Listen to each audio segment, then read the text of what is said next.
Hello everyone, welcome back to my channel Banu daily vlogs. మీరు ముందుగా నా ఛానల్ని చూస్తున్నారా?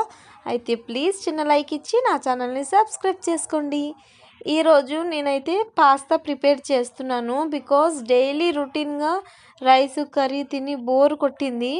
ఈరోజు స్పెషల్గా ఏదైనా తినాలని గట్టిగా అనుకొని రూమ్ అంతా వెతికితే ఈ పాస్తా అయితే కనిపించింది. ఇంకా మనం ఆగుతామా? ప్రిపరేషన్లోకి అయితే వెళ్ళిపోదాం. స్టవ్ ఆన్ చేసి కడాయి పెట్టుకొని కడాయిలో తగినంత ఆయిల్ వేసుకోవాలి. ఆయిల్ బాగా హీట్ అయిన తర్వాత నేను చూపిస్తున్నట్లు పచ్చిమిర్చి కూడా వేసుకొని వేయించుకోండి. అలానే ఆనియన్స్ కూడా మంచి బ్రౌన్ కలర్ వచ్చేంత వరకు బాగా వేయించుకోవాలి. వేయించుకున్న తర్వాత టమాటా కూడా వేసుకొని బాగా వేయించుకోండి. టమాటా కూడా నేను చూపిస్తున్నట్టు మంచిగా ఇలా మెత్తగా అవ్వాలన్నమాట. ఇప్పుడే చెప్తున్నాను, పాస్తా మనం సపరేట్గా ఉడకపెట్టుకోవాలి. కొన్ని వాటర్ బాయిల్ అవుతున్న వాటర్లో పాస్తా వేయండి. అలానే కొంచెం ఉప్పు నూనె కూడా వేసి మంచిగా బాయిల్ చేయండి పాస్తాని, అంటే ఉడకపెట్టండి. అది ఉడికే లోపల మనం ఇది ప్రిపేర్ చేసుకోవచ్చు.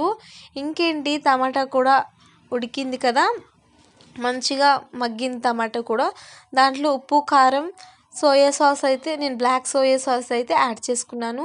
మీ దగ్గర ఇంకేమన్నా మసాలా ఉంటే యాడ్ చేసుకోవచ్చు, నో ప్రాబ్లం.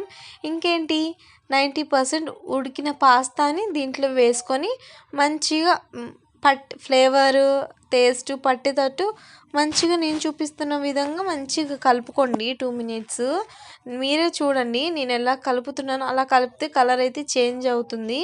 ఇలా అన్నమాట. మంచిగా కలిపి ఒక 1-2 minutes అలానే ఉంచి మళ్ళీ మంచిగా కలుపుకోండి. చూసారు ఎంత యమ్మీగా పాస్తా ప్రిపేర్ అయిపోయిందో. మీకు నచ్చిందా? నచ్చితే కనుక ట్రై చేసి నా ఛానల్కి చిన్న లైక్ ఇచ్చి సబ్స్క్రైబ్ చేసుకోండి.